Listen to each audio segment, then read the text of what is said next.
தேசம் முழுவதும் உங்களுக்கு பலவீனங்கள் சுற்றி நடந்தாலும், எவ்வளோ பெரிய அழிவுகள் தேசத்துல மீண்டும் கடந்து வந்தாலும், உங்களுடைய வாழ்க்கையில தேசத்துல பஞ்சங்கள் கடந்து வந்தாலும், நீங்கள் வேற ஆவி உடையவர்களாக இருந்தால் உங்களுடைய இருதயம் எதற்கும் பயப்படாது, எந்த தோல்விக்கும் பயப்படாது, எந்த பஞ்சத்துக்கும் பயப்படாது. ஏனென்றால் உங்களுக்குள்ள இருக்கிற ஆவி தேவனுடைய ஆவி.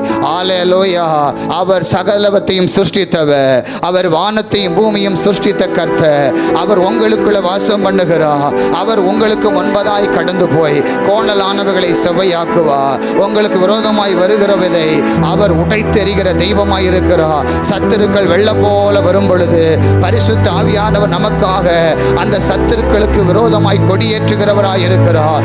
ஆகையினால தேவ பிள்ளைகளே, பயத்தின் ஆவியை எடுத்து போட்டு நீங்கள் காலேப்பினை போல ஒரு தைரியம் உள்ளவராய் இருக்க வேண்டும் என்று கர்த்தர் விரும்புகிறார்.